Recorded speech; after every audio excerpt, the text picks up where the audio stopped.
There we go. That's it. So let's start with just introduction. Like I said, we have a small number today. I'm super excited to talk about this book because I realize I've only read this book 3 times.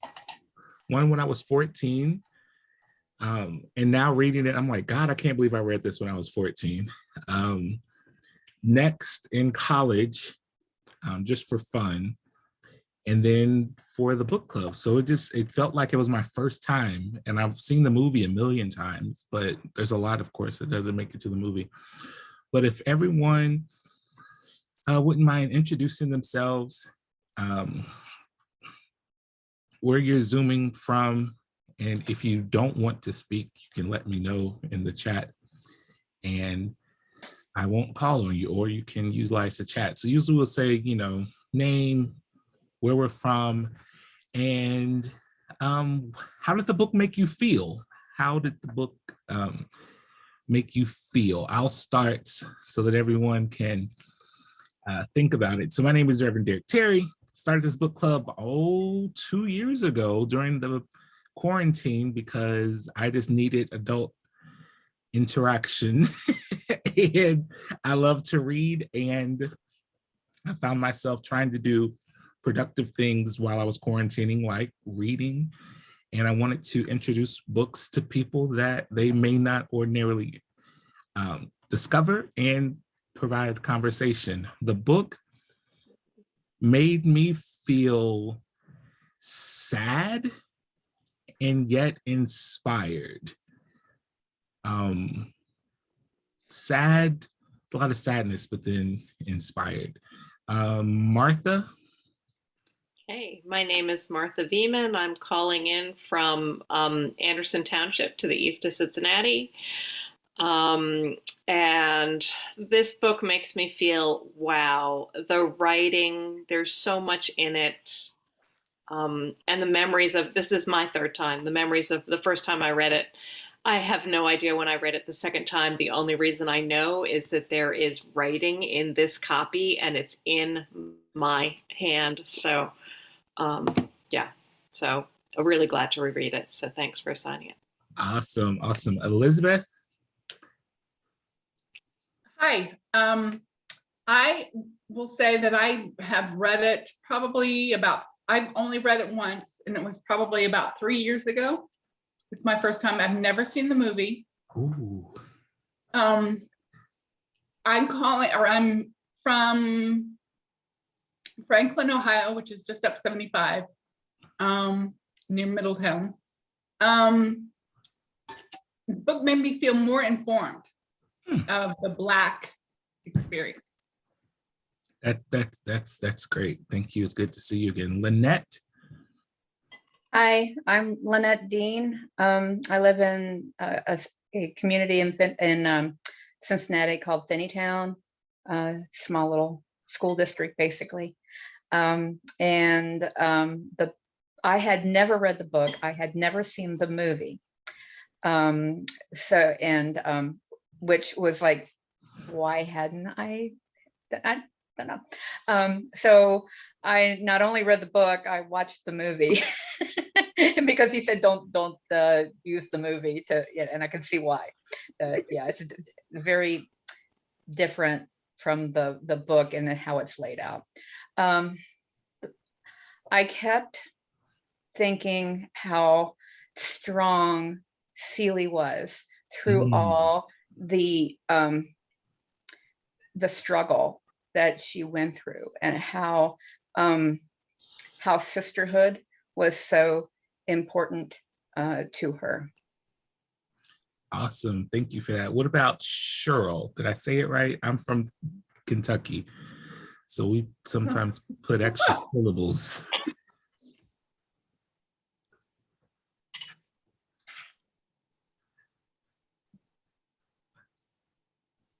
Maybe she's not able to talk, so we'll just keep I'm here. Oh, okay. I'm sorry. Go ahead. Oh, you're okay. Good evening, everyone. I'm glad to be with you tonight. And I'm in here from Virginia. Awesome. Yes. And I went to see the play with my two daughters on Broadway in New York years ago. So it was very enlightening. And when I saw the color purple and saw the program coming up tonight, I couldn't wait for you to come on. Awesome. Awesome. I love the play. I Yes. love the play. Um, they just announced the cast for a film version of the play, which was a musical, and the two main characters are reprising their role in the movie that they played on Broadway. And Yes. it's just awesome. And if you haven't seen it, at least check out the soundtrack. You can listen to that online. And so thank you for being here from Virginia. Yes. So sometimes we kind of do like a little overview of like the of the story, but today I really want to focus on a lot of the themes, and I think we'll pull out a lot. This story, I think, is one of the most beautiful novels that I've read in a really long time. Like Martha said, the way it's written, the language is amazing. And I did something. I would read my copy of the book, but then when I was in the car, I would pick up where I left off on the audiobook. And Alice Walker reads the audiobook, and she's from Georgia. So she puts that accent that she wanted all the characters to have. And so if you are an audiobook person, it's worth the listen. This story, the book, but I'll talk about the film for a little bit. In the Black community, there are very few films that are referenced in our culture. And when I say our culture, I mean like every day-to-day life with friends, family, as The Color Purple. Like I can sit there with my friends and we will recite, like something will happen in real time, in real life, and it will remind us of something in the movie, and we will recite or go right into monologue. Like, so the whole time I'm reading, I can't separate seeing Sophia as Oprah Winfrey, or seeing Celie as Whoopi Goldberg, or seeing Mr. Right. and Danny Glover. I can't, like, and so the way she describes Mr. in the book as this short man, I'm like, no, he's tall. Danny Glover's tall, right? It's so can't separate them. So it's like ingrained. Like we've seen it so many times. Like if it's on, you kind of watch it, and even if you don't watch, because it's a long movie, even if you don't watch the whole thing.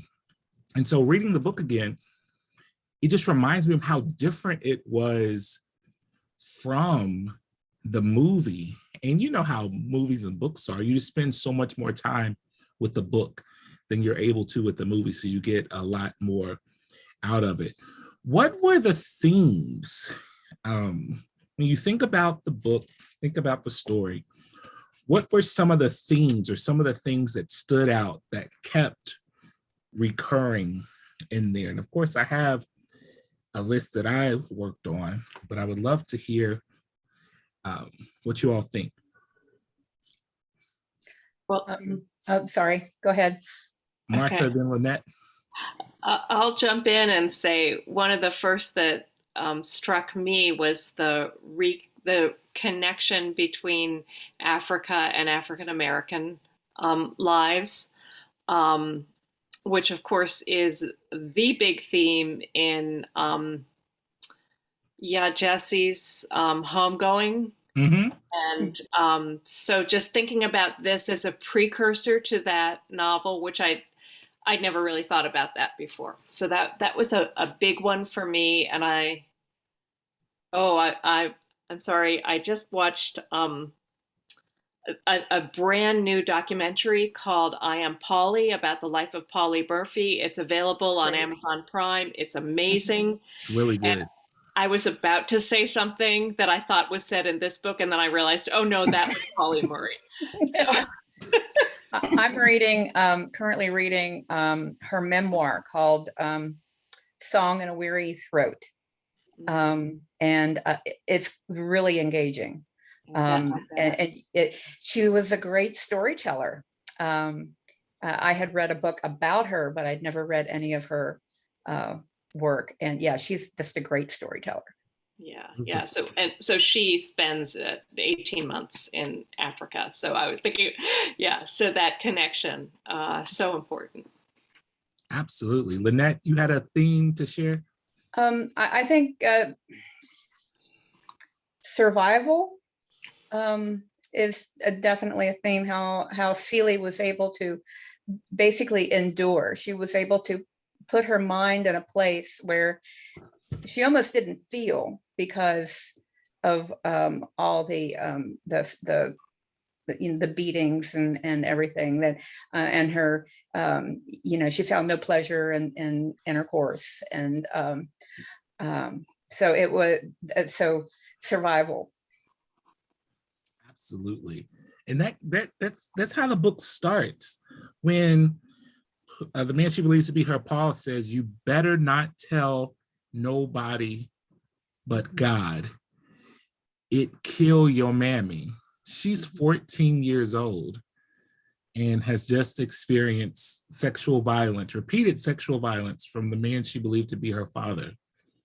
And the way that she survives that is to become numb and to see, how can I protect my sister? How can I, love her? So you can't help but read that first Dear God letter.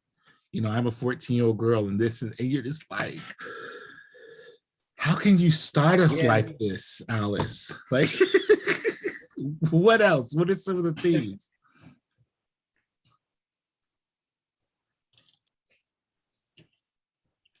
About maturity too, because I mean, when you first read that letter, it's a little kid writing it, and then the letters get longer and longer and more detailed.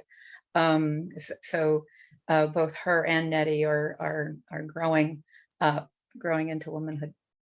It's very true, and we also see the generational differences. What a 14-year-old responsibility and had to do in the, I think we started with the 1920s or 30s, and what they have to do now. It's much different. What else? What about, I mentioned it earlier, what about the sexual violence? There was a lot of that. Yeah, well, and it's sexual violence, but then and then violence because of the brutal relationship that Harpo and Sophia have until Harpo learns to let her be who she is. So I see them as two intertwined themes: violence and then sex and sexuality, and moving from violence into embracing sexuality and learning what it is, and who Celie learns who she is, and Mr. accepts her, that she can't love him because he's a man, and that's so moving from violence to understanding and acceptance, with the theme of sex going through that, but also identity. And I mean, it's all mixed together, and that's part of the wow for me, that it all gets intertwined. And in part of that, when you talk about violence, talk about sexual violence, talk about identity, the patriarchy, because Harpo, I get chills thinking about it.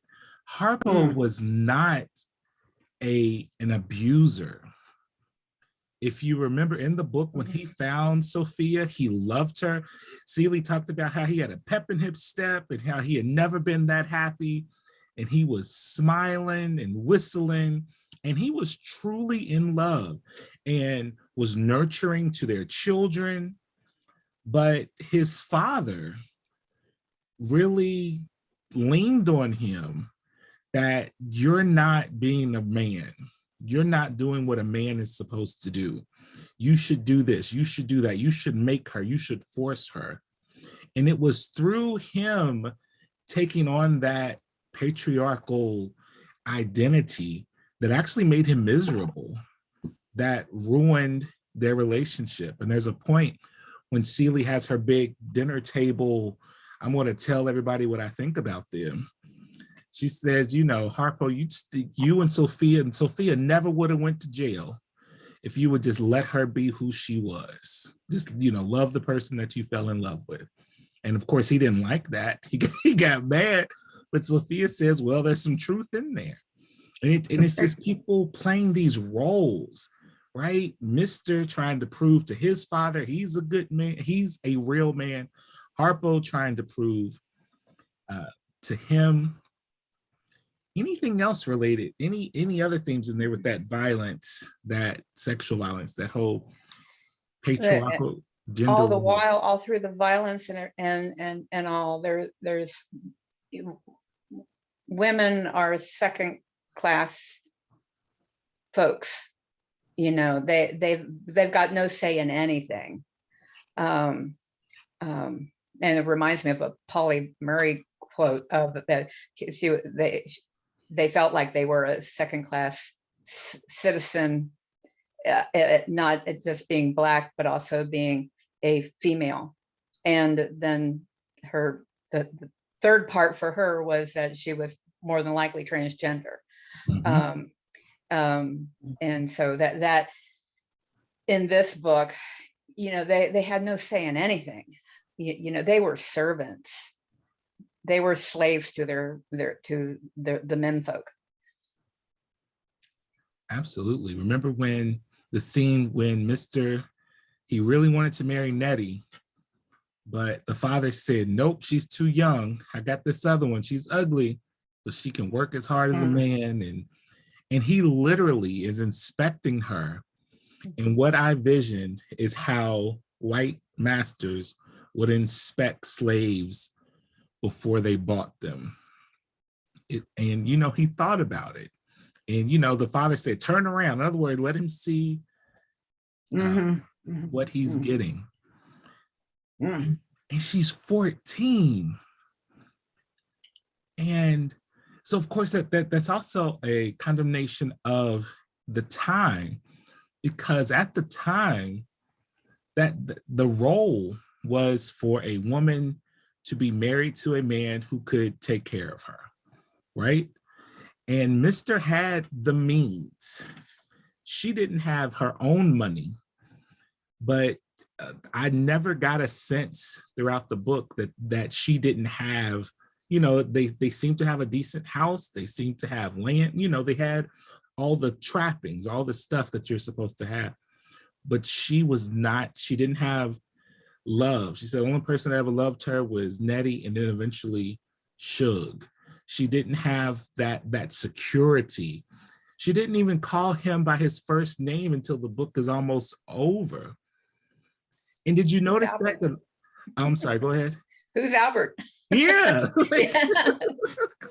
Because and that's the disconnect. And then when she meets Corrine at the store, and she says, who's the daddy of this baby? She says, Mr. And I thought that's powerful too. Because all these young girls that are married to these men, it's such a disconnect. They are there to be provided for, not to be a burden on their family financially.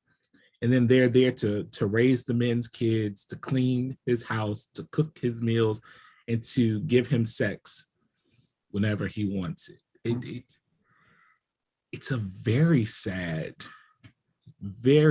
situation. But we should understand that this is how it was. Like this is, and it wasn't just a Black thing.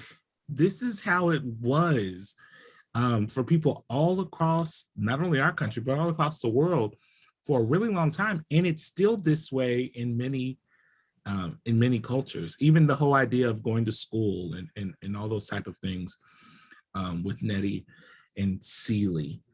What else? What about family? What were the how do we see family? It's not Yeah. easy. Yeah, I think one of the big things you see is that uh, family is fluid. So there may be these notions about these children are with these particular people, and those must be their parents. But for central characters, it's not what they think it is. So uh, and then when women leave one relationship and slide into another, and Mary Agnes uh, taken up with Harpo, and then connecting with Grady, and then moving in with gosh, I think it's her own mother and sister, and so the family is very fluid, but also absolutely essential, because the the way that the women live, they depend on others to help care for their children. So, oh gosh, and then Eleanor Jane comes back in the picture in the end to take care of Sophia's youngest, or Henrietta's child. That one is just, or to take care of Henrietta. That one is just amazing. And that's a small theme in the book, are the relationships with white people who blessedly play a minor role, but Alice Walker provides some of the most pointed commentary on those power relationships. And yeah, I think it's really important for white people like me to see how these white people are portrayed from an African American perspective. And it just reinforces for me how much The Secret Life of Bees is so much from the imagination of a white woman. It's like, and there was the line in the movie where I'm like, no, I don't think so. And this is the one that this book must have set those seeds for me without me remembering that scene. So, okay, so there's long, convoluted, but fluid. That's how I see family. Yeah. That's a good word. Let's think of family for a little bit. Complicated, right? Because I tried to do a family tree, and I said I can't, because so consider this.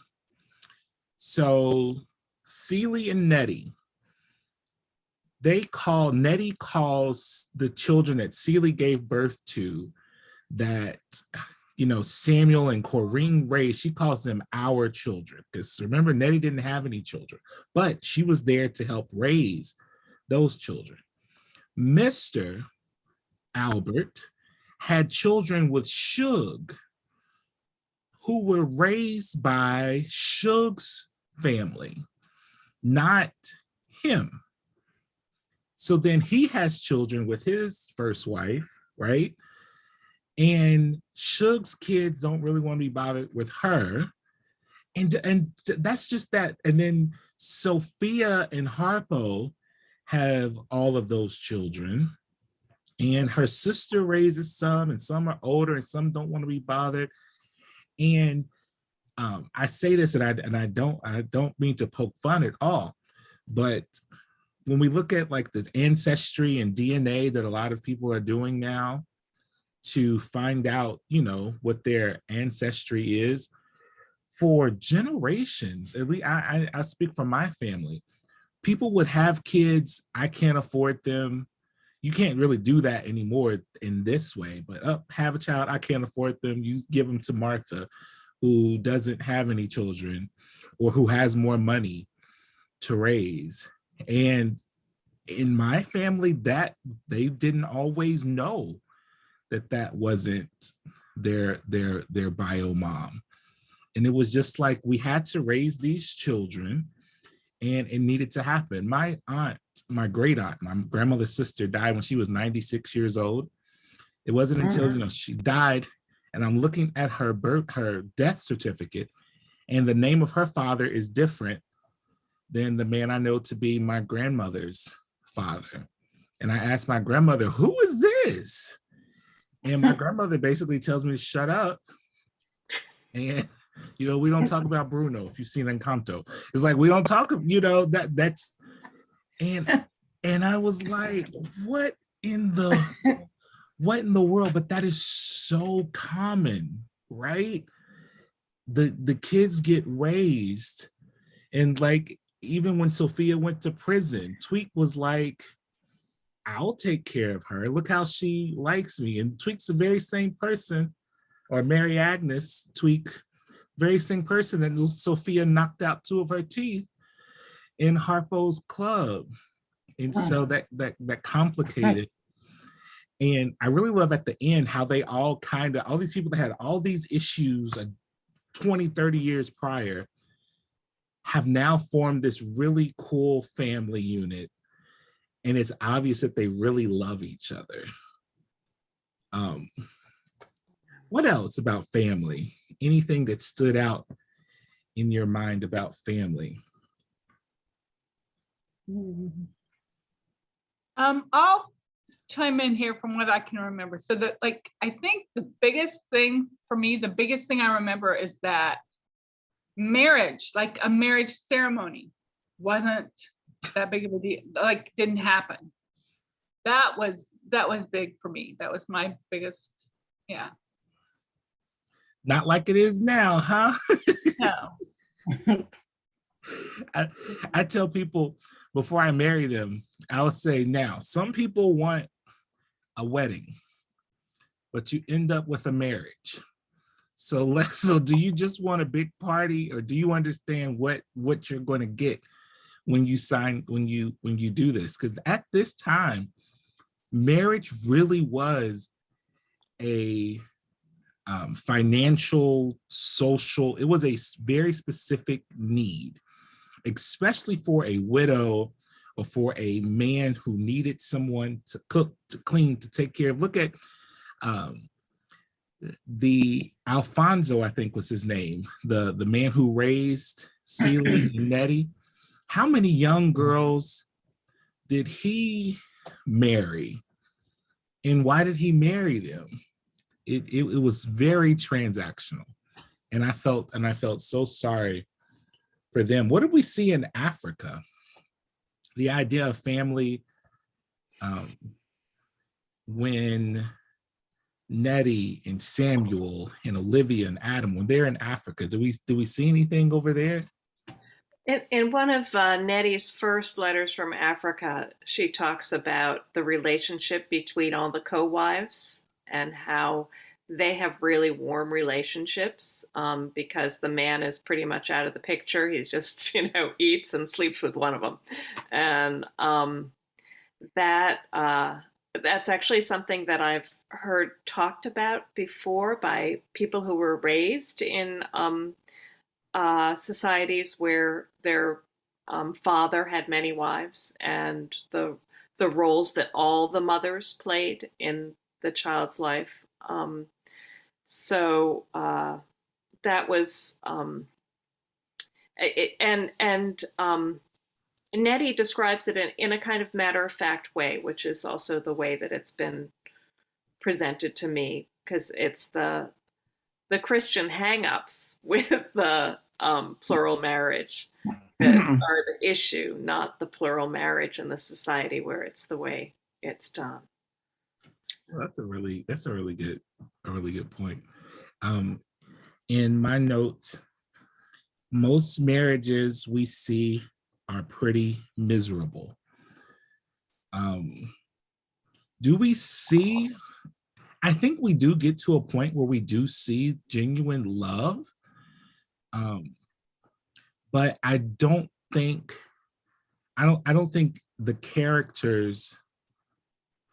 Well, I shouldn't. I was going to say I don't think the characters were mature enough. I think in abuse and in violence, we can't call that love, of course, right?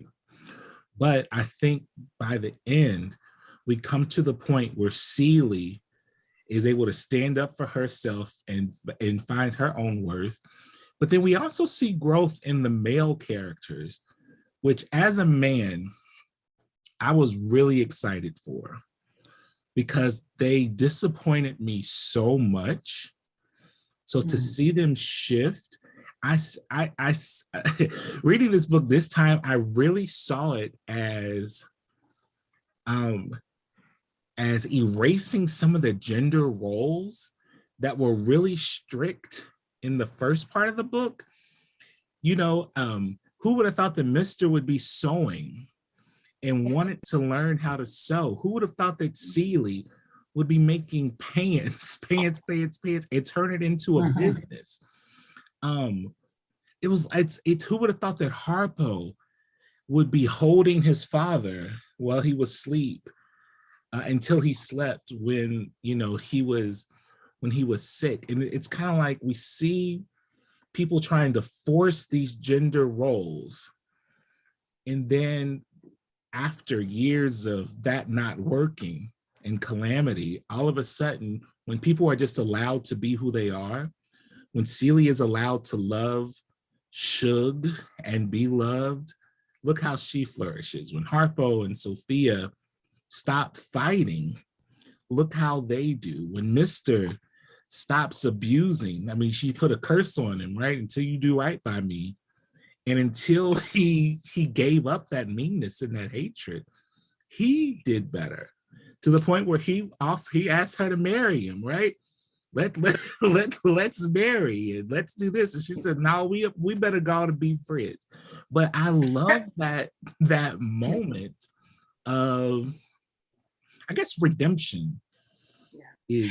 What do you think about that? Yeah, I think the scene you mentioned where Harpo sleeps with his father, that's the moment of transformation. It's the moment of rebirth when Harpo is able to become the nurturing man, and so get in touch with the mothering instincts in him, but become a caretaker instead of the one who's waited upon. So he transforms because he sees how much his father needs him. And then the father begins a process of rebirth because he's just a completely changed man. And so he moves from the man who can't do anything for himself because he was so accustomed to having a woman wait on him, to a man who keeps his house painted and and then is able to reconnect with the little boy who wanted to learn to sew. And it's a complete rebirth and transformation. It's a really, and I think that scene is just so pivotal. The part about marriage that I love is when Harpo and Sophia keep bringing potential suitors over for Celie because they don't believe that women really are lesbian. It's just, something that happens accidentally every now and then. And then Mr. stands up and says, "That's my wife," scares the men away. So it's marriage as transaction that then becomes a source of empowerment for him to be able to help her. So just absolutely. Yeah. Anybody else? What about that sense of shared experience? I talked about how in the end there's several scenes when Sophia, Harpo, and Celie are smoking weed together. That is so funny to me. It's just hilarious. Because that just seems like something that could really happen. Like these three characters, they're asking questions, they're sitting there. So it's this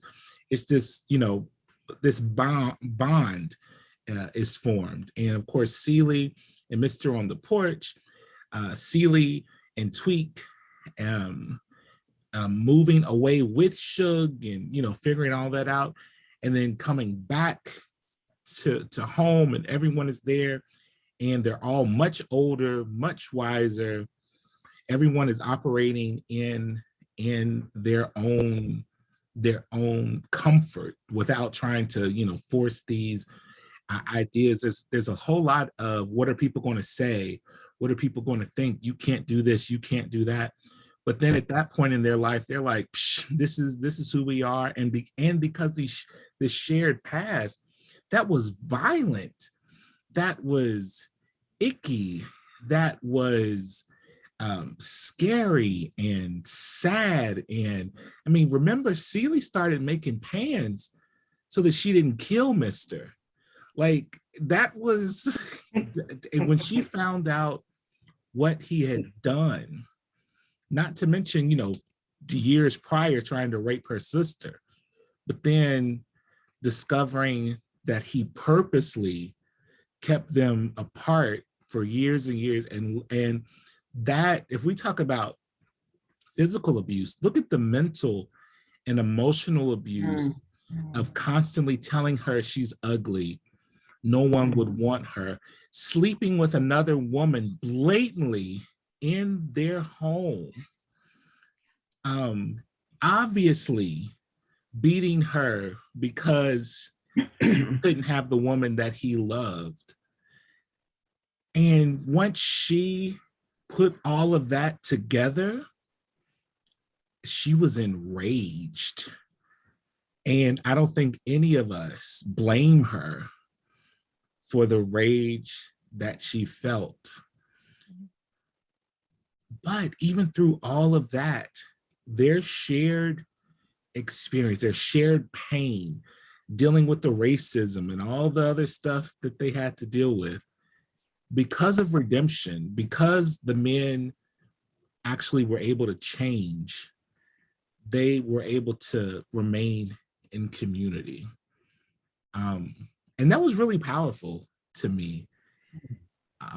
And I think that segues to the theme of religion, or God. Did you read, I don't know what version, this is a pretty new version of the book, but it's a preface from, it's a pretty recent preface, but Alice Walker, 1992, preface copyright, 1992. So the book came out in 1982, but she talked about how the book, for whatever it has come to mean, for her, it was really a dismantling of the patriarchal God to discovering God in the rocks, the trees, the leaves, in nature. And if you've studied anything about Alice Walker, she, I don't know if she would use the word worship, but she connects to God through nature. Like, nature is her way to God. Even the name, The Color Purple, when she wrote, it pisses God off. I think it pisses God off when we see the color purple and, don't acknowledge it, and how it's everywhere in nature, but, we kind of take it for granted. And so just that whole idea of dismantling not only the patriarchy, but the idea of, when Suge asked, what does your God look like?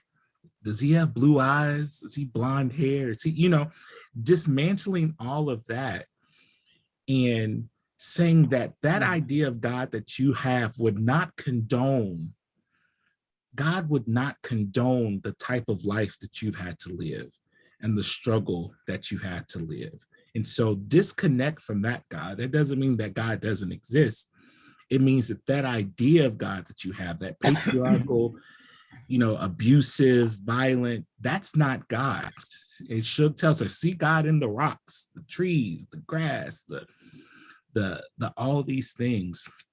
And that's the point in the story where Celie stops writing to God and starts writing to Nettie. And then at some point picks back up with God, understanding God is different. That what I thought was God was not God. Just the growth, that spiritual growth that the characters went on was huge. Did you see anything, or did anything resonate with you all? I felt that Celia was angry with God when she stopped writing to him, because he had allowed, God had allowed all of the crap that had happened to her and the separation from Nettie to happen. You know, she was pissed off at God. And so I'm going to write to Nettie from now on. But yeah, then, yeah, she softens towards the end and realizes that there's a global master of the universe. Anybody else?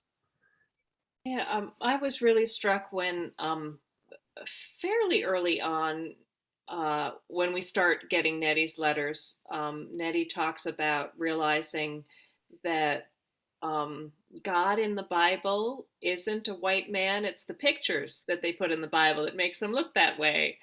And Jesus's hair should be like lamb's wool, not brown silky, not like this. And then near the end, after she and Samuel have married, she writes, God is different to us now after all these years in Africa, more spirit than ever before and more internal. Most people think he has to look like something or someone, a roof leaf or Christ, but we don't. And not being tied to what God looks like frees us. So through her years in Africa, Nettie comes to the realization that Shug tries to teach Celia that God isn't some white man on a throne. And that's something really powerful. The crazy thing is, I'm taking a class right now on African imperialism and nationalism. And so it's, it's a college course, and it's talking about how colonization came to Africa, and imperialism, what it did to the continent, and we're studying it in different parts of the continent. So it's so crazy to me because I forgot about that part of the book. So I'm like, wow, we're reading this now and this is happening. And there was a point, I don't know if you remember, because it was kind of small, when they go to the African continent as missionaries, like they believe it is their responsibility to teach the children and to lobby for Christ, right? But after they've been there for a while, they begin to realize that the American Missionary Society and all these places that have sent them, there seems to be something else going on where they're not getting the support that you would think they would get from the church to actually help the Africans. And over time, that village that they're in is actually destroyed by the progress. They celebrated the road when it made its way to the village. And then 2 days later, they're knocking down their churches, they're knocking down their homes. And at one point, Nettie says in one of her letters, the villagers don't want anything from the mission. They definitely don't want to hear about our God. They don't want to hear about any of that. And it's just a reminder of the violence that people have used in the name of religion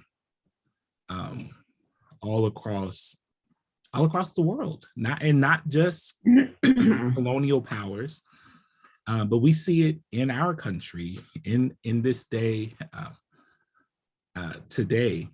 And I think that would help Nettie over the process of finding the real God. And if you remember when her and Samuel went to the bishop to try to get some support to help the people in Africa, he was more concerned with the optics of their friendship. He could care less about what was happening. And that was a really intriguing narrative that we saw. Anything, do you all remember anything or anything resonate with you on that? So I had read the road coming through and the people first celebrating the road and then becoming so disillusioned when it went right through their village and was going to displace and then eventually displace them all. I had read that, and then within a few days I heard a news report about the Chinese Belt and Road program and the kinds of things that it's doing in Africa. And the new railroad that's just been built in this one town, and it doesn't go anywhere yet, but it's brought all the Chinese workers and it's brought Chinese restaurants. And I just kept thinking, well, what is that doing for the people in the who live in the town? So I guess what I see a disconnect between religion and imperialism, that religion might make the headway, but as soon as capitalism can get in there, it's just, F God, we don't care about you. We don't care about the church. We just want these folks to make money for us. Yeah, and we want the land and that kind of thing. And that's the problem with so what I've been learning, and I had a working idea of this with, when you have a 15-week class that requires 4 papers a week and a couple hundred pages of reading, you like absorb a crazy amount of information that this bothers you and challenges you on so many different levels. And so religion was often what gave people the good conscience, like, oh, this is a good thing. This is a barbaric land, and we're bringing civilization to these barbarians, right? And a lot of the imperialists, they would work with the chiefs and the elders, and look, we're building you schools, and we're doing this, and we're doing that for you, as a way of saying we're doing a good thing. The problem is gold was discovered, and diamonds were discovered, and the fact that, oh, we can plant rubber trees, we can do all these things. There's all these things that happen even after. I think a lot of times we think of Africa being divided up as a slavery thing. This continued through into the 20th century because there were so many raw resources there. And it becomes easier to justify, because that's what imperialism is, a more powerful, wealthier country exploiting a smaller, poorer country for economic gain of the larger, wealthier ones. And they would justify it by, working with a chief who may be crooked. But eventually it became to the point where there was a conference in Brussels where all European colonizers decided, we're not going to sell advanced weapons to any African country. That was part of this conference. So that way, that would keep them at a disadvantage when they were fighting, even competing European countries. They said, nope, if all of us agree not to sell, that keeps the Black people at a disadvantage. Would have missionaries. The village people often trusted the missionaries because they had been there and trained their kids and all this.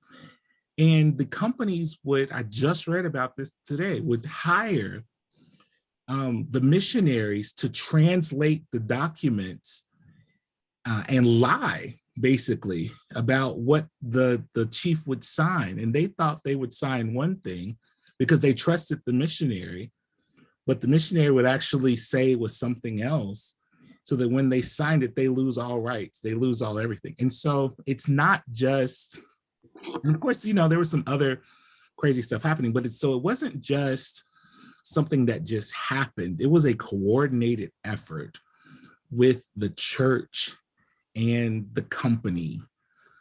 And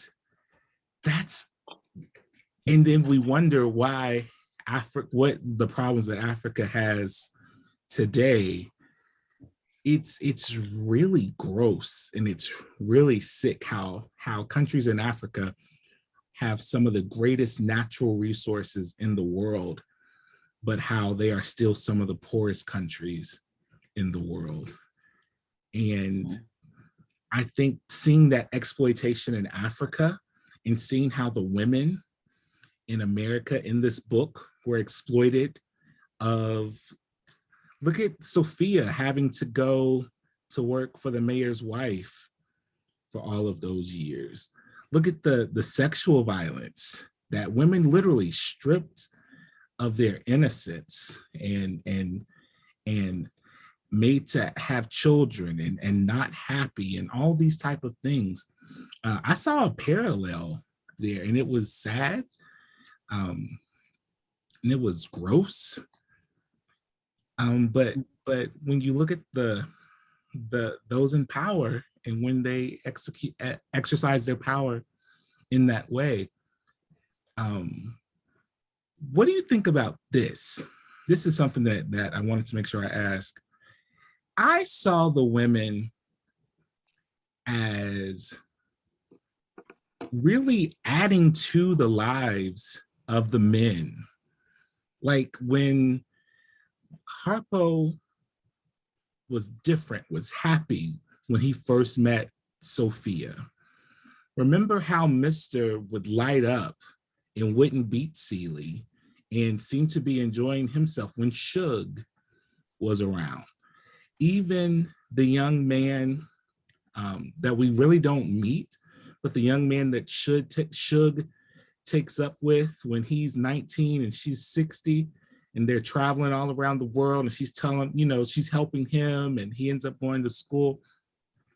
I saw this correlation between the men really needing the women in a way, and the women's strength and survival tactics or skills really being what was propping the situation up. Did anybody pick up on that, or did you see that?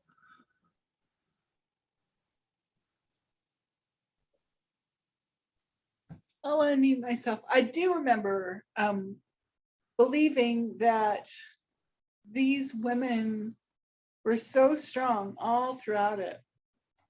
And I mean, that's just what I've heard, is that, Black women are so strong. And so, like, I'm trying to get the Black experience from these books.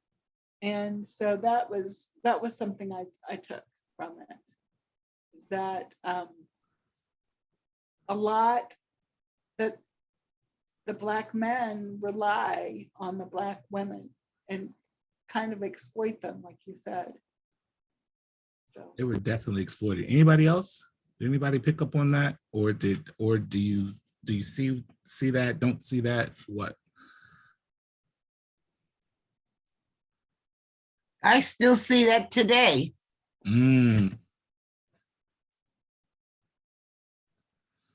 See that men needing that.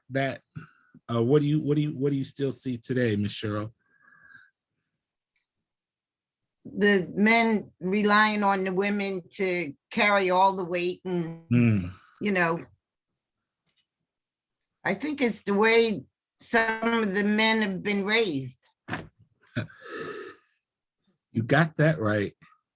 Because where else would it come from? It's what they've seen, what they've experienced, what they've witnessed, how their father and uncles, have lived over the years. And yeah, I still see it. I still see it today.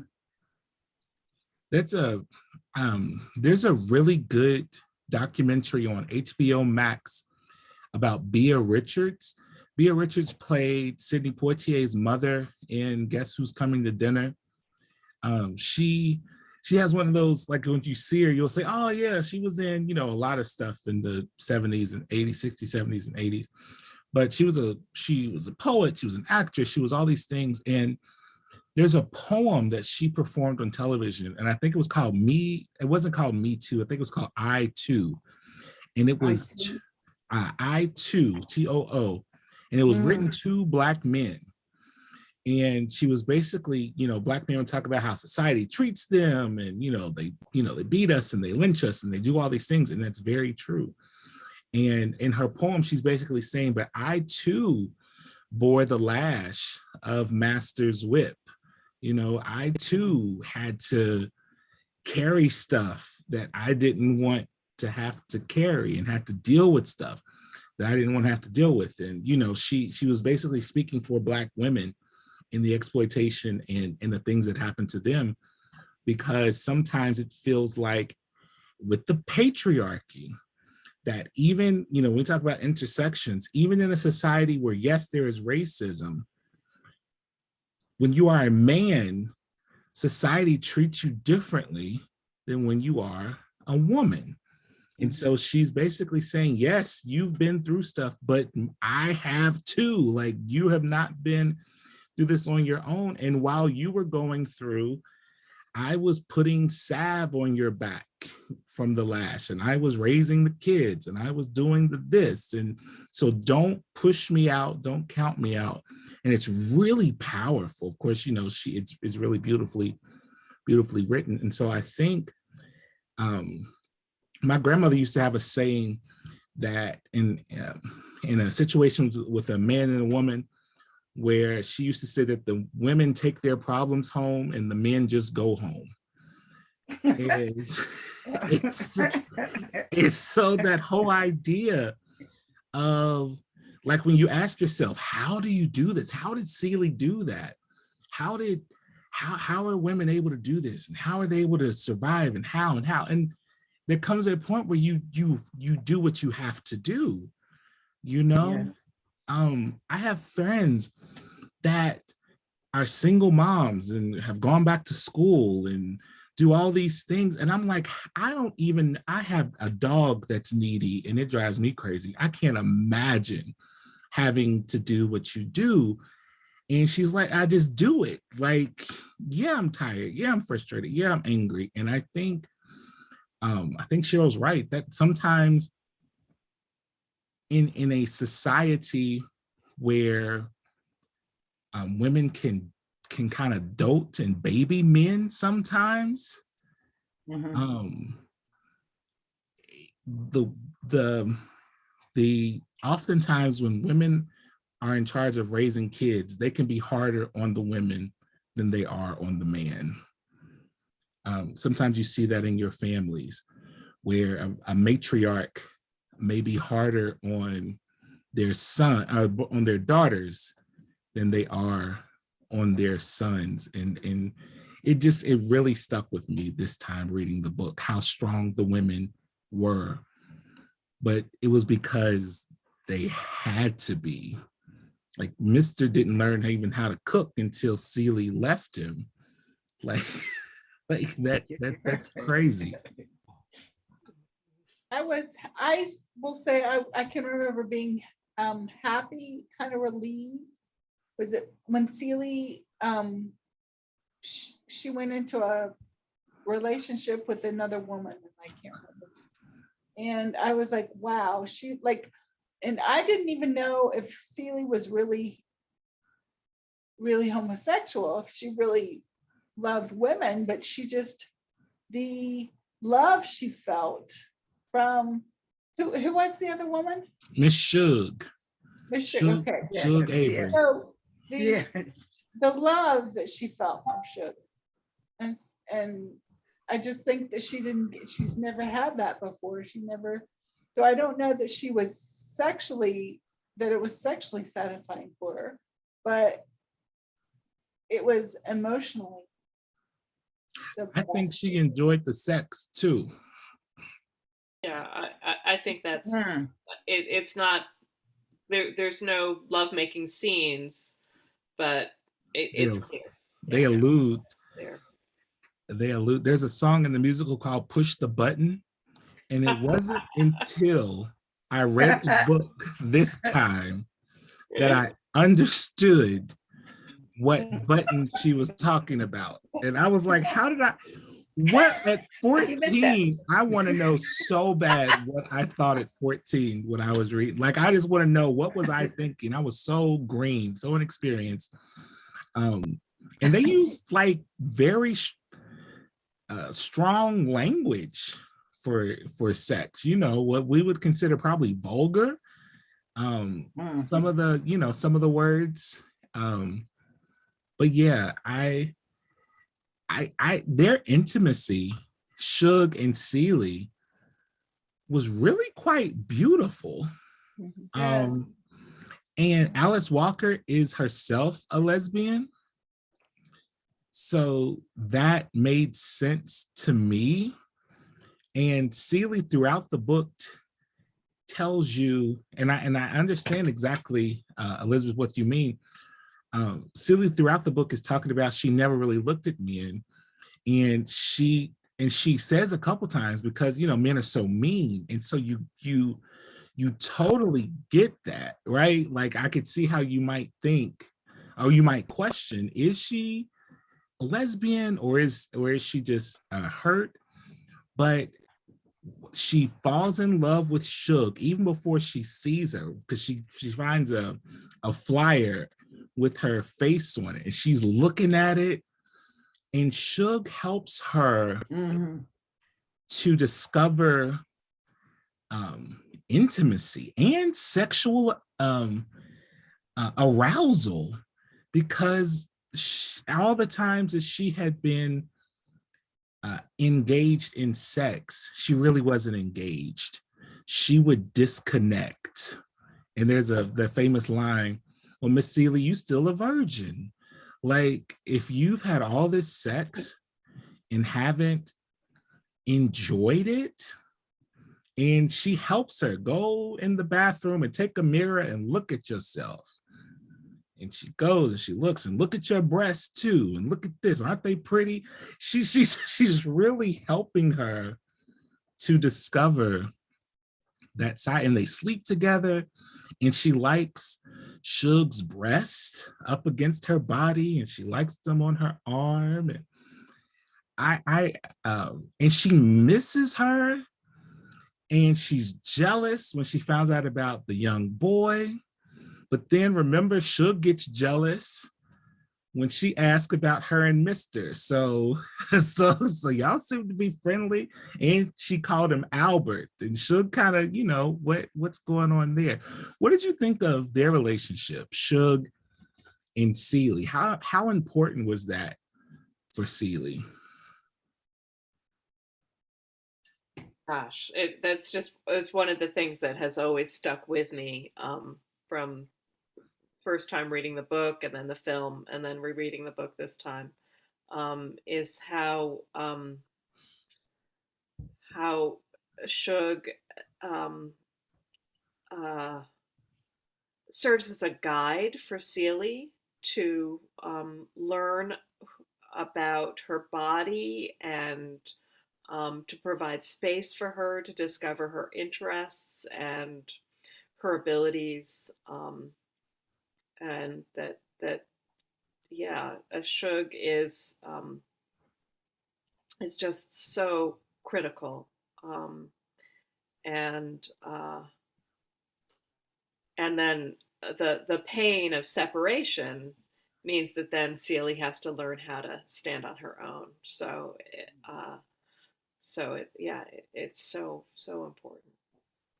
Lynette, in the movie, because I haven't seen the movie in a really, really long time, do they, I don't remember the movie informing us that they were in a relationship.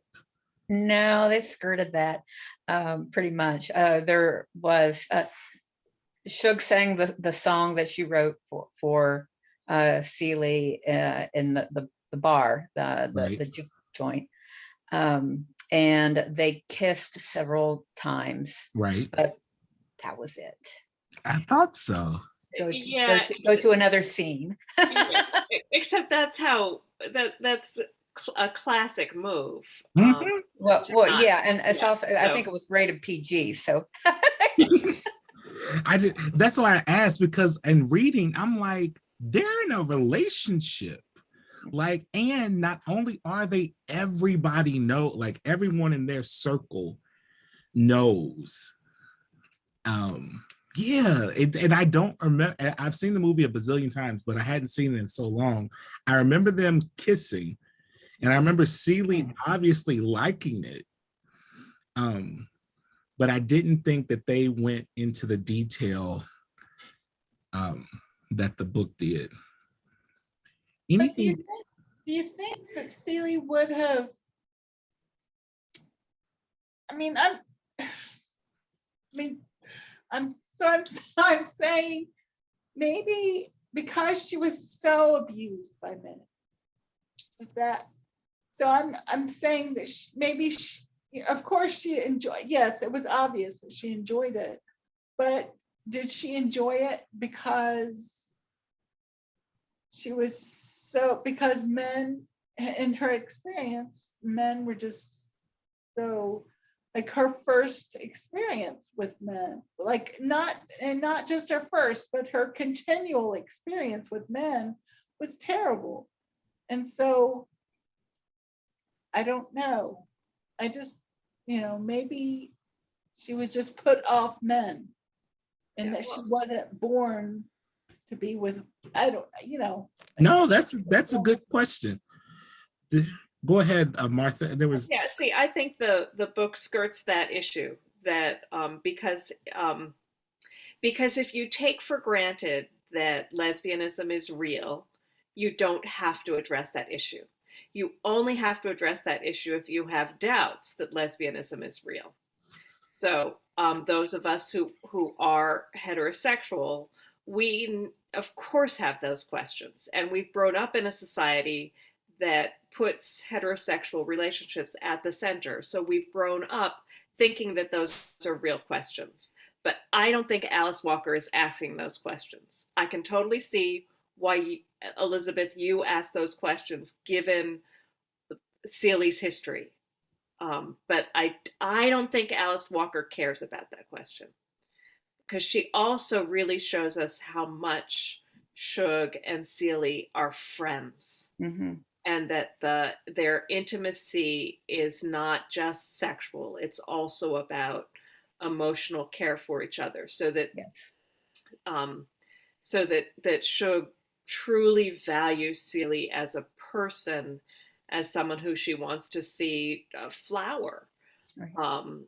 And Seeley has to get past idolizing Shug, and she does, and comes back to the friendship. One of the scenes that I love is when they describe going to confront Pa, oh yeah.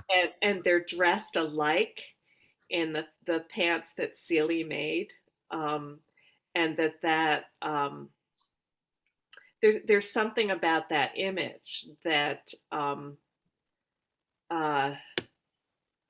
because of course Pa is also one of those people who, like Mister, has devalued Seeley, and now Seeley is dressed just like one of the sexiest, most voluptuous, most beloved women to come through that town. And so they are alike, even though Seeley's always been told she's different.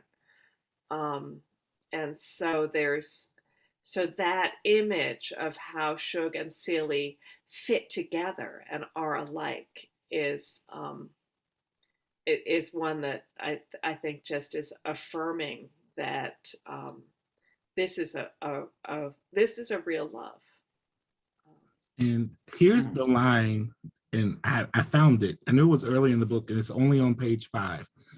And she's talking about her father, and this is the one thing. And I think you're right. The book skirts around it because it does constantly go back to abuse, and it makes us question. But here's the one thing that made me think, oh, okay, she's a lesbian. Dear God, he beat me today because he say I winked at a boy in church. I may have got something in my eye, but I didn't wink. I don't even look at men's. That's the truth. I look at women's though. But then she goes on to say, because I'm not scared of them. Maybe because my mama cussed me, you think I keep mad at her, but I ain't.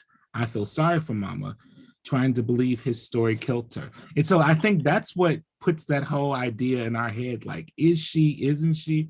But that whole, I look at women though, and I also know from a queer perspective, I hate to say this, but it's very true. Sometimes queer people feel the need to justify, especially to people who don't, especially to yourself, like maybe this is why I feel this way, or maybe this is why I think this way. Also, she's 14, right?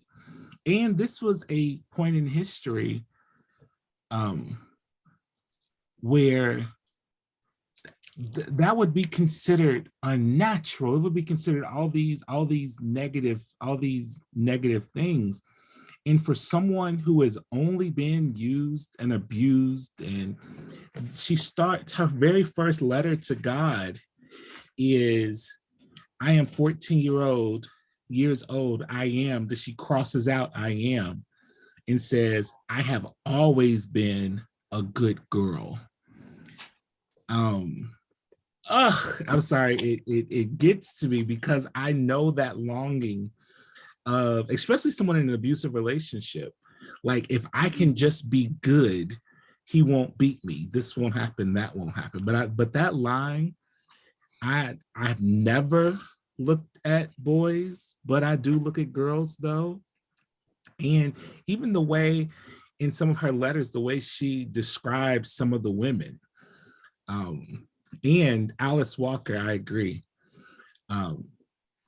would not be questioning that, but it forces us, the reader, to constantly ask ourselves, which is what makes this a good book, right? It's what makes it a good book. I'm looking at my themes. What about race? There's not a lot of white characters in the book. Did you notice that? Even in the movie, there's not a, I mean, there's more white people in the movie just because they're there, but there's not a lot of speaking roles for white people. And even though it's mostly Black, how big of a role does race play in the story? Huge. Well, I don't know about huge, but like, I mean, it's been a while since I've read the book. But is it Sophia who has to, like, be a maid for the okay? And I mean, she did something that I can't remember what she did, but it was something minor. It wasn't even against the law. I mean, maybe she told the mayor's wife to go to hell. Okay, so yeah, it wasn't even against the law, right? And she gets this sentence to where she has to be a maid for, I mean, yeah, it's just unjustified. And the punishment didn't fit the crime. And yeah, so, you know, so there was race played a big part. That's actually that scene right there is huge. I think she's out in front of a store. Her kids are clean. The mayor's wife calls herself complimenting Sophia by commenting on how clean her kids are, Would you like to come work for me? Sophia says, hell no. The mayor's wife says, what did you say? And Sophia says, I says, hell no. And the mayor gets mad. You can't talk to my wife that way. Because again, this is in this society, who has the power? White people. Think like in a Jim Crow society, Black people were to keep their head down. They were to say, yes, ma'am, no, ma'am, yes, sir, no, sir. And so this, and not only that, but this is the mayor's wife. It's not just any white woman. So then all of a sudden there's a physical altercation. And if anybody knows anything about Miss Sophia, you know she ain't afraid to fight. And they always talk about how strong she is, how strapping and big and strong. And it takes all these grown men to take her down. They beat the living lights out of her. In the book, it says that they are surprised that she survived. In a woman not as physically strong probably wouldn't have. A man not as physically strong probably wouldn't have. This is also during America's lynching era. She is lucky she was not lynched. They talk about lynchings in the book too. And they go to see her while she's in prison, working in the laundry, and they say she is not going to live, she's not going to survive this.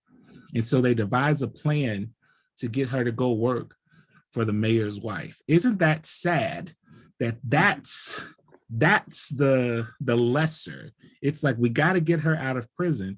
But what happens to Mary Agnes when she goes to the prison? And so what do we think about that? Go ahead, Lynette. Well, yeah, just, I mean, in order to help her friend, she had to she was raped by the warden she was trying to get her friend out of prison, and yeah, and that's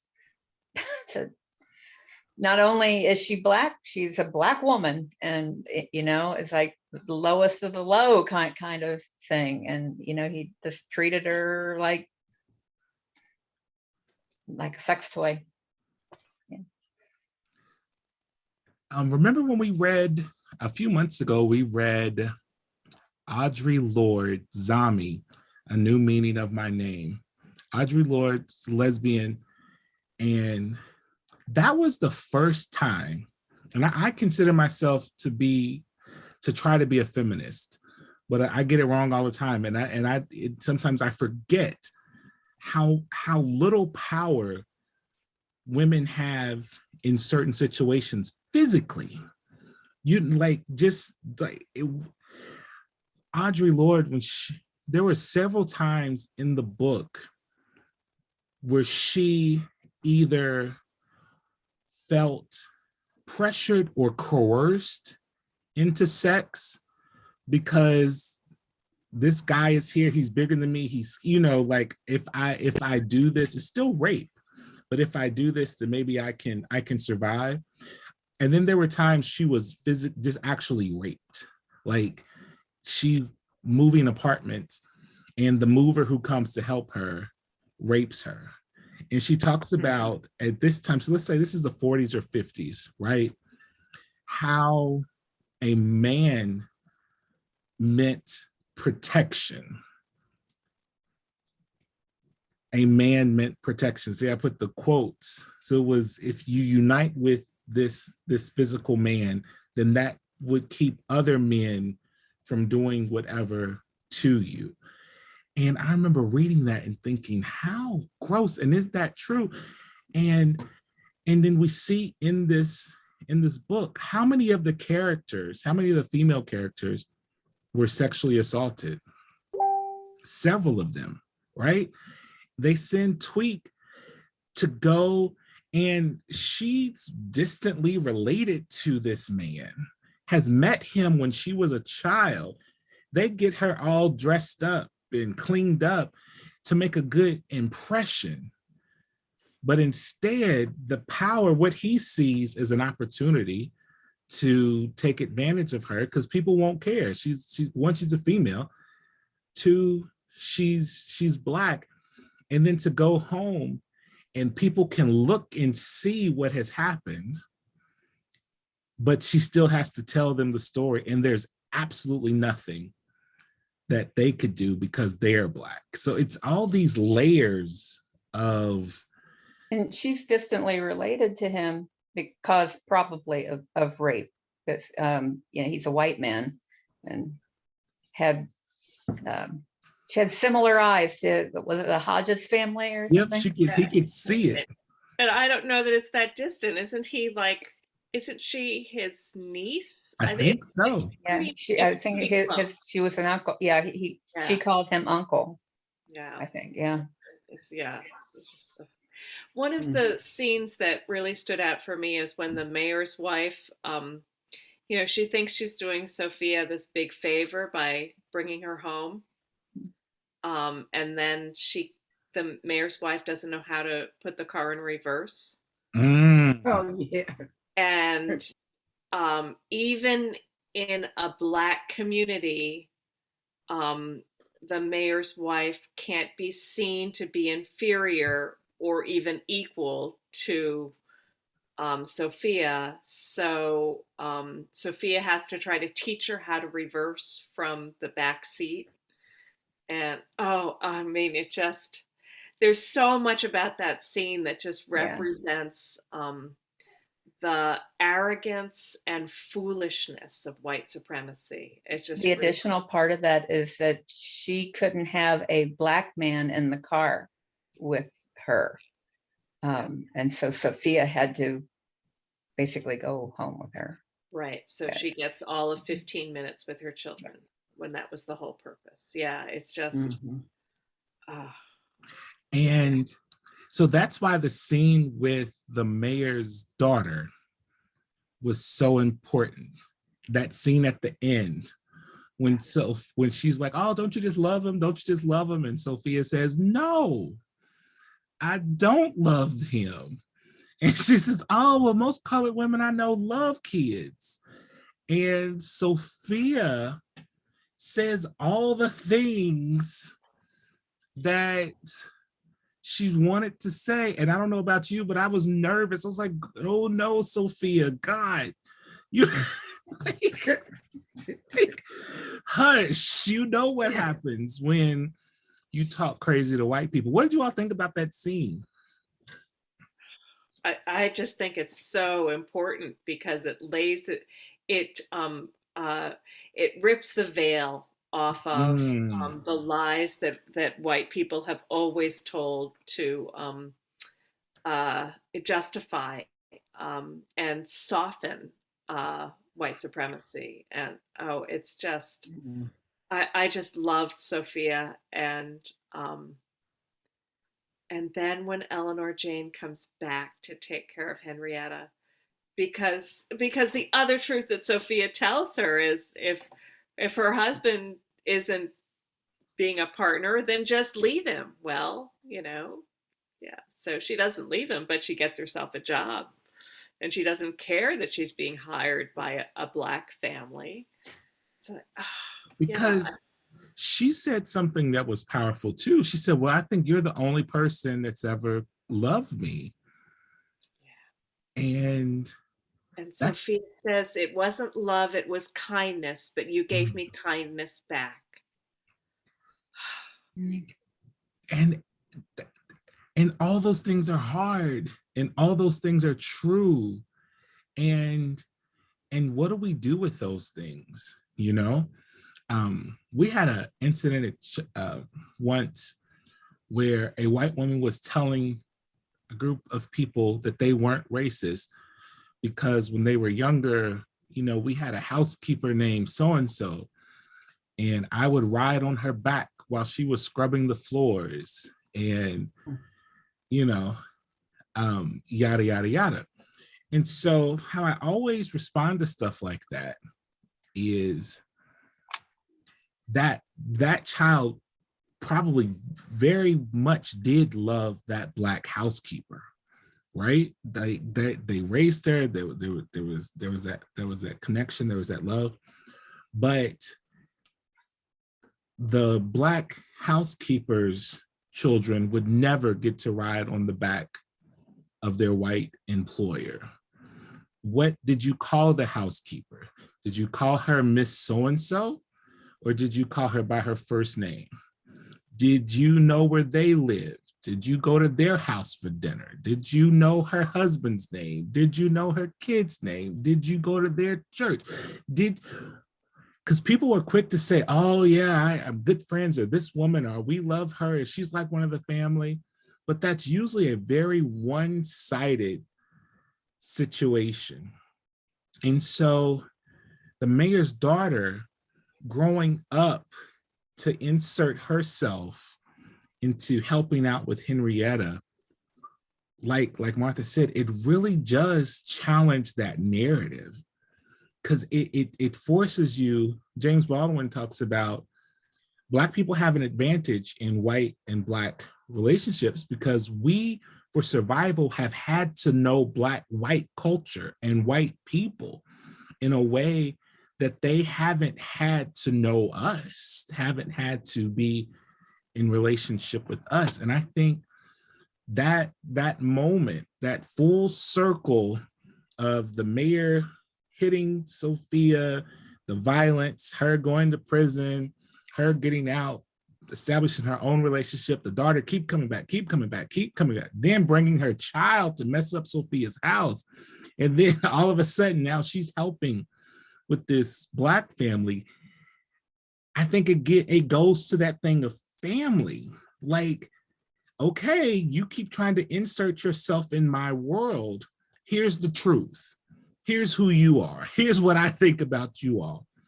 And so her taking care of them in that job, I think it was very important and brave and unexpected, I think, for Alice Walker to give us that. Anything else you want to share before we get off? I would like to, something that haunted me while reading the book is the violence that the men did to women. Did they learn that from their family, their fathers, or was that a something that came down through slavery? Because the master would beat whoever they wanted to. How did that violence get learned? I guess was what I was trying to figure out in the book, because it was so ubiquitous through for the men to abuse the women in almost every relationship. So that's the hauntings that Lynette Dean had. No, that's really powerful. And I think it goes back to like that poem I was talking about with, and I'll see if I can find it on YouTube and share with Bea Richards. And sometimes she goes by Richardson, sometimes Richards. But there's this idea, even now in Black culture, where we focus a lot on what society does and says to Black men and how that comes out as rage. When my church, when we do something called Race, Rage, and Fear, we talk about the rage of Black men, how angry, like when you want to provide, when you want to do these things, you can't because of the racism system that you're in. So on the one hand, people will say that the violence is a response to what has happened to us. On the other hand, there are some theories that such violence is a way of modeling after white men, and in what they have been able to do and have been able to achieve. And that's not just physical violence. It's, desires for capitalism. It's exploitation in the way that if this is a food chain and wealthy white men are at the top of the food chain, then a Black man would want to be equal to that white man and will create what that white man does or represents in their sphere of influence. So to answer your question, Lynette, I would say it's both, and like there's all these factors, and there is that rage, and there is that yearning to, but African societies had patriarchal issues and violence as well before Europeans came, and definitely once they arrived and after. And it is that the violence in this book, the sexual violence, the beatings, dealing, like sitting with Celie when she's praying to God. That's how I felt like I'm eavesdropping on her prayers. It was really hard. It was really, really hard. So when I think these questions are important, as Reverend Derek says, and they're questions that of course they come up. I always look for the answers within the book themselves, because there's the big answers, and I think Reverend Derek, you were getting at those big answers. But the book shows us two things. It shows us that Harpo learns to be violent because his father expects that of him. Okay.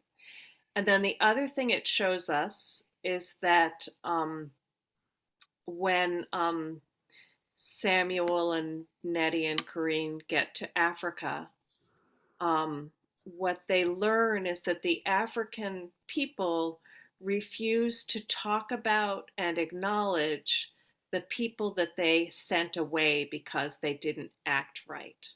Mm. And that is the ancestors of Nettie and Samuel, etc.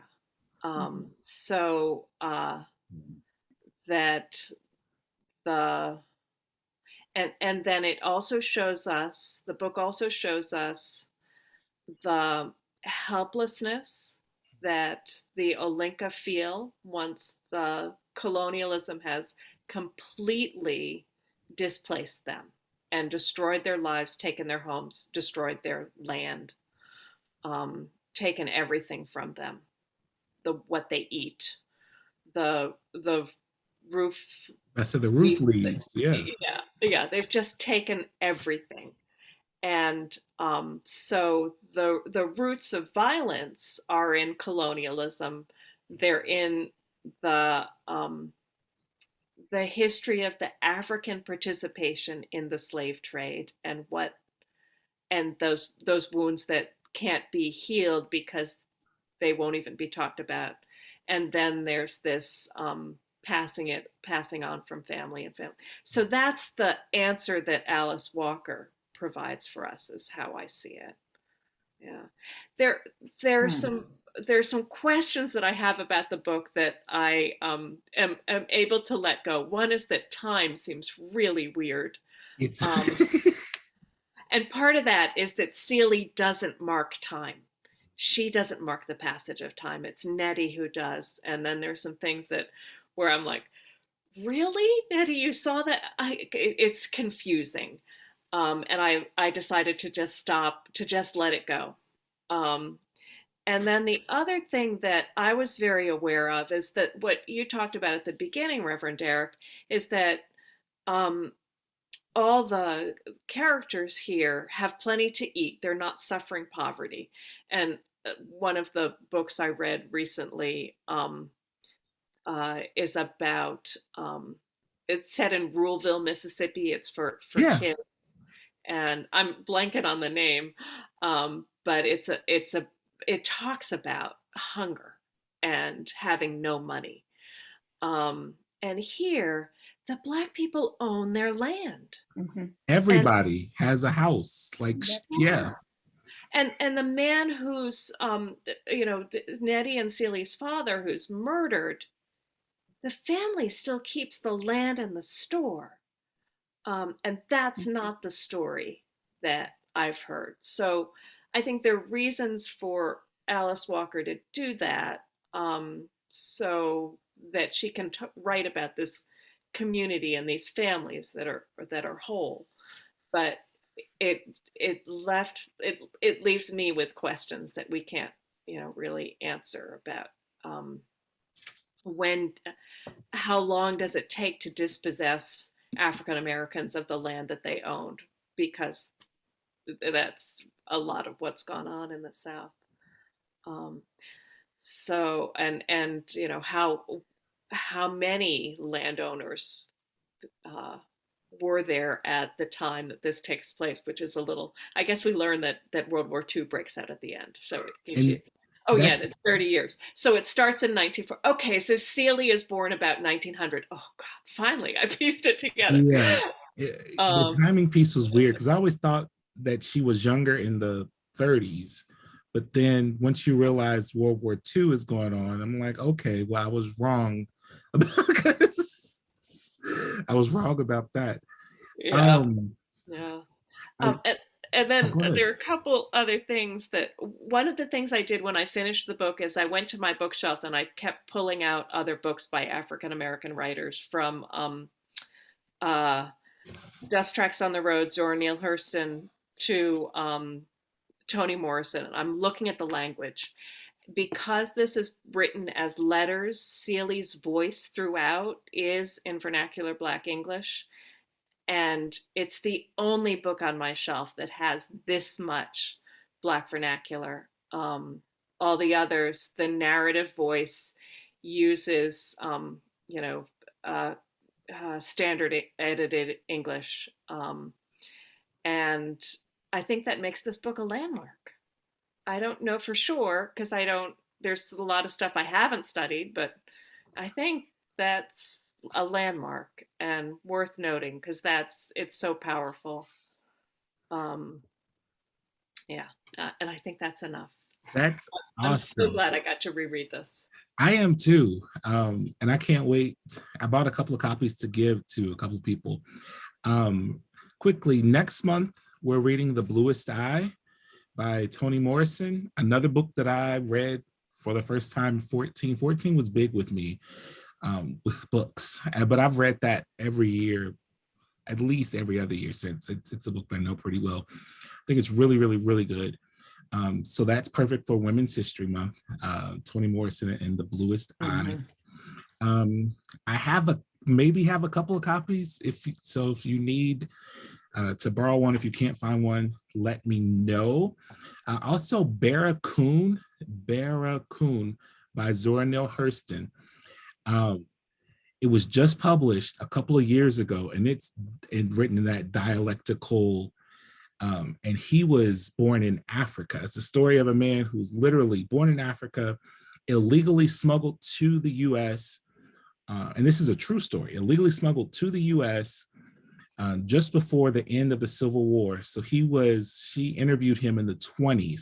So he was one of the last living people in the 20th century who was born in Africa, survived the Middle Passage, lived as a slave, and lived as a freed person. And Zora Neale Hurston, writes his story. It wasn't published 80 years ago because they wanted her to write it in the King's English, but she refused. And so it's a tough one because there's lots of African names. And so I read it and listened to the audiobook, and that helps tremendously. But if you're interested, and I want to close with the very last paragraph of the book because it goes back to that time and it ties everything up. This is after Nettie finally comes home and everyone is there and they hug on each other until they fall on the ground and they're looking at people's knees and then they eat. And they're at the dinner table. I feel a little peculiar. Of course, this is Celie, round the children. For one thing, they grown. And I see they think me and Nettie and Shug and Albert and Samuel and Harpo and Sophia and Jack and Odessa real old and don't know much what going on. But I don't think us feel old at all, and us so happy.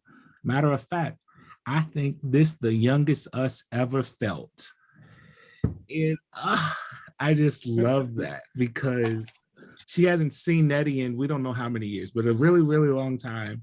And they're graying, and Samuel's gray because he's older, and they become those little kids again, and they feel younger. And that just reminds me of all the growth, all the change, all the everything that they've all been to, and that they found home and family and joy. And it's just that's wonderful. Thank you all so much for coming. And feel free to, I haven't set a date. I'll probably set it next week for the Bluest Eye. So once you get that, feel free to see if you can get some of your friends who may want to read with you. I find it fun to read with people while I'm preparing for the chat, and we kind of bounce things around and challenge each other.